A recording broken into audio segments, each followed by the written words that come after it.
Charlie Sykes. Hey, Charlie, I had somebody call me yesterday and say, well, you look at Wisconsin and that seems to be, you put that in good silo. That's where we're going in the right direction. You look at Tennessee, that shows where this country's going in the wrong direction. And actually, the two go together.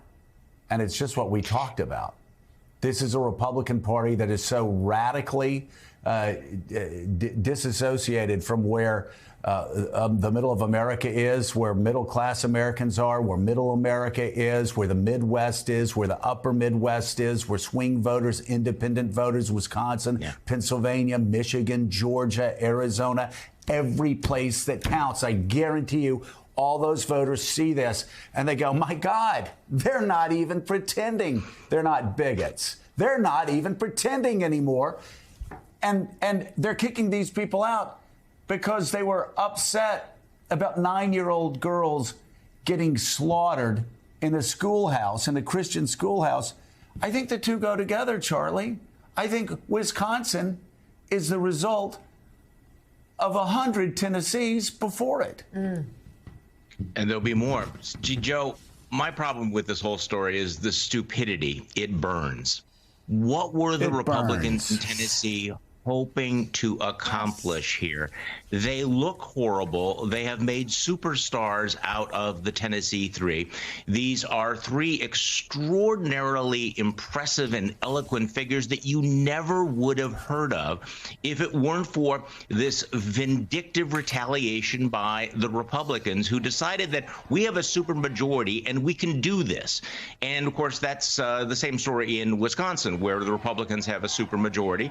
And one of the reasons why they're sort of quietly talking about, hey, well, we could actually impeach liberal Supreme Court justices if they make rulings we don't like. Now, legislators I've talked to say we're not going to do that. That would be chaotic. It would be futile. It would be stupid.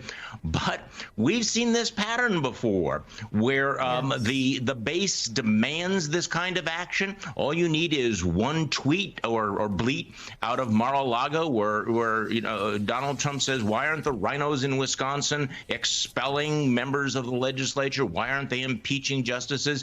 And what happens? Will they cave in? But this story out of Tennessee is so extraordinary to me because it is such a case of political malpractice.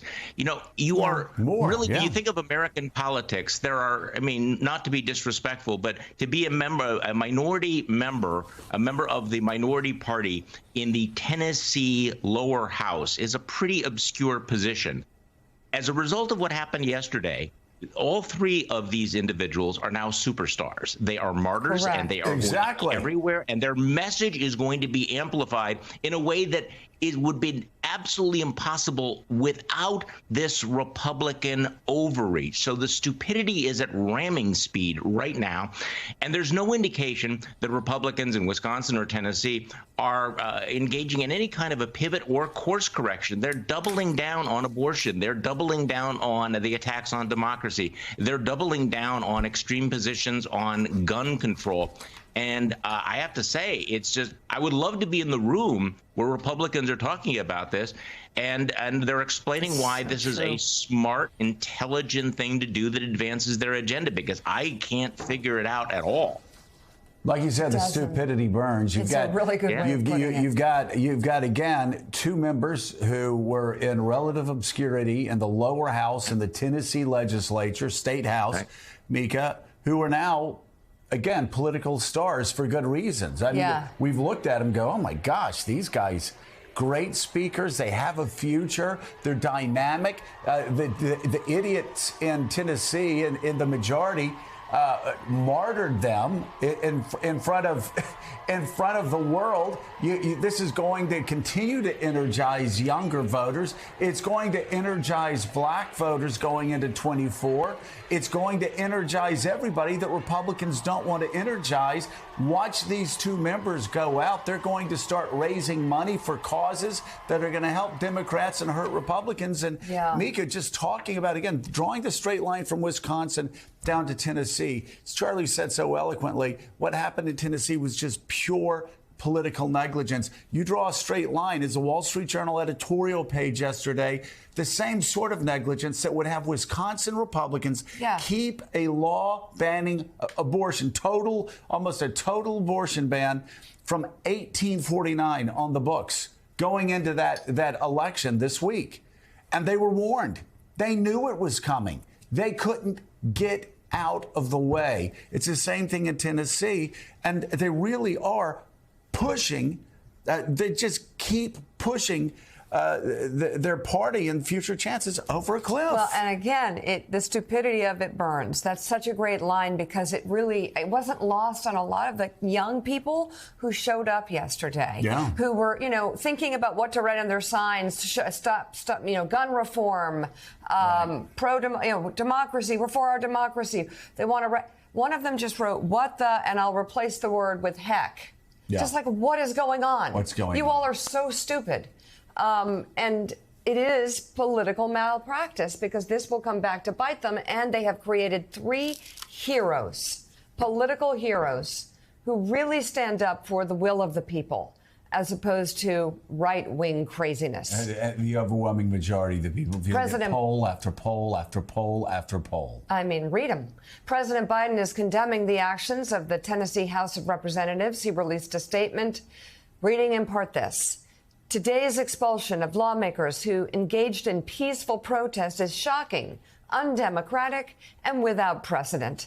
Rather than debating the merits of the issue, these Republican lawmakers have chosen to punish, silence, and expel duly elected representatives of the people of Tennessee. So the president making it very clear where he stands on this. And Jen Psaki, not really hard also to draw a straight line to this in election deniers. People who say it doesn't matter who got elected, doesn't matter who gets the most votes. If we have the power, we're going to do whatever we want to do. We'll throw out elections anytime we feel like it. And yesterday, 2 of those 3 elections thrown out. That's exactly right. I mean, I think what's so interesting here, and Charlie really hit the nail on the head, is you have to be careful in politics what you shine a light on. And what the Republicans did here is they shine a light on these superstars, as everybody has already said, at a time in Tennessee where you had 1,000 people, kids, protesting in the streets to gun violence, kids who are in elementary school, middle school, just a little bit older, because they're outraged and they're sick of it. And so what they're doing here is they are empowering the movement for more gun reforms, not the opposite. Short-term gain for them with what they did, which is outrageous yesterday, but a long-term potential benefit for those who are advocates of more action to address gun violence, which is not what they intended, I'm certain.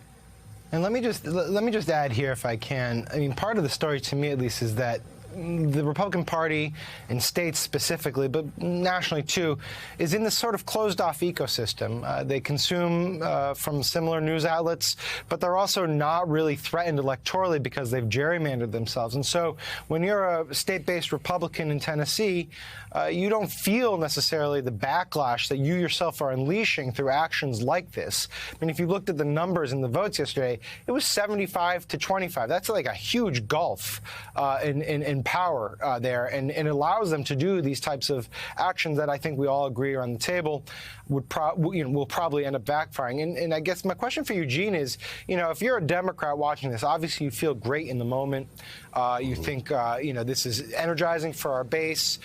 It's elevating these young lawmakers to new heights. It will backfire on Republicans.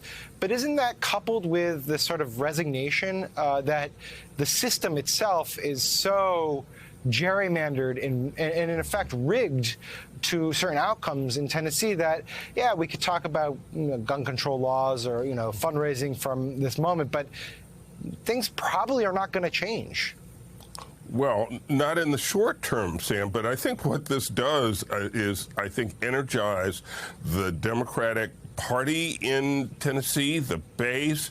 It shines a light on how important these local elections are, and I think it provides a way for Democrats and progressives in Tennessee to organize and to move forward in a way that Republicans will not like in the future. So no, immediately it doesn't. There's nothing they can do. 75-25. That's pretty clear. But look at those numbers. 5 years, 6 years, 10 years from now. I'm betting they're going to be different. I'm betting that the sort of ground roots organizing that you need to change that ratio has just gotten a turbo boost from what Republicans did. And I want to point out one other thing. Gloria Johnson, who was so eloquent on this program earlier, one reason she cares so much about gun violence is that she was a teacher. She survived a school shooting in Knoxville in, I think, 2008, 2009. So this is an intensely personal issue for her. It should be a personal issue, I think, for everyone. And the Tennessee legislature has not heard the last of it.